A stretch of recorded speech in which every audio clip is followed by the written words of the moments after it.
इंसान अपने सपनों का घर खरीदने में अपनी आधी जिंदगी बिता देता है। बहुत से लोग तो ऐसे भी हैं जिन्हें उनके जीवन में अपनी खुद की छत नसीब ही नहीं होती। डेरेक व मारिया भाग्यशाली थे जो उन्होंने अपने सपनों का घर खरीद लिया था। अमेरिका के न्यू जर्सी में स्थित एक पॉश इलाके वेस्टफील्ड में डेरेक ने कई डॉलर में यह घर खरीदा तथा $1 लाख इसके ऊपर अलग से खर्च कर दिए। डेरेक अपनी पत्नी मारिया और 3 बच्चों के साथ जल्द से जल्द इस 6 बेडरूम वाले शानदार घर में शिफ्ट होना चाहता था। सब कुछ तो हो चुका था, लेकिन थोड़ा सा रिनोवेशन का काम अभी बाकी था। यहाँ तक सब ठीक था। डेरेक और उसका परिवार अपने नए घर को लेकर काफी उत्साहित थे।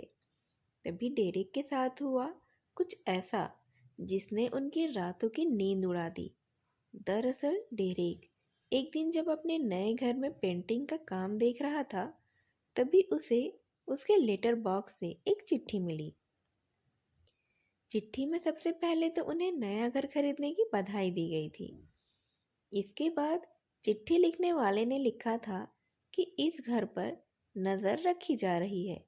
लिखने वाले का दावा था कि उसकी पुश्तें इस घर पर नज़र रखे हुए हैं।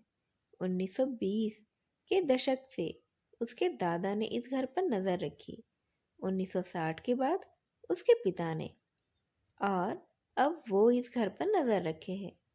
उसने डेरेक को ये भी लिखा था कि वे नहीं जानते कि इस घर की दीवारों में क्या राज दफन है। चिट्ठी लिखने वाले ने अपने नाम की जगह द वॉचर लिखा था। चिट्ठी को लेकर डेरेक ने पुलिस में शिकायत भी की, लेकिन चिट्ठियों का सिलसिला रुका ही नहीं। अब तो डेरेक को चिट्ठियों में मिलने वाली धमकियां ज़्यादा मिलने लगी हैं। चिट्ठी लिखने वाला खुद को उनका पड़ोसी भी बताता है तथा उसे डेरेक और उसके परिवार से जुड़ी हर छोटी से छोटी और बड़ी से बड़ी जानकारी का पता ही होता है।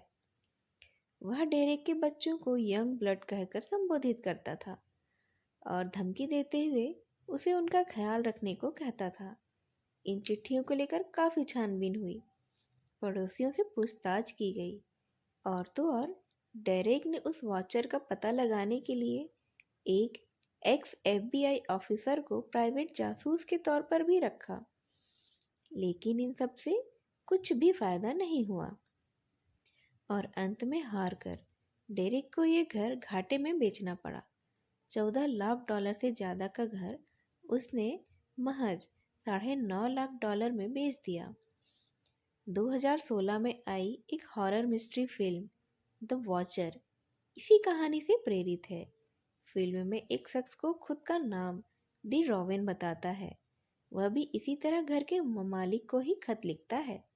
इसके अलावा नेटफ्लिक्स ने भी 2018 में इस सच्ची घटना के राइट्स खरीद लिए हैं और अब शायद वह भी इस पर वेब सीरीज बनाने वाले हैं।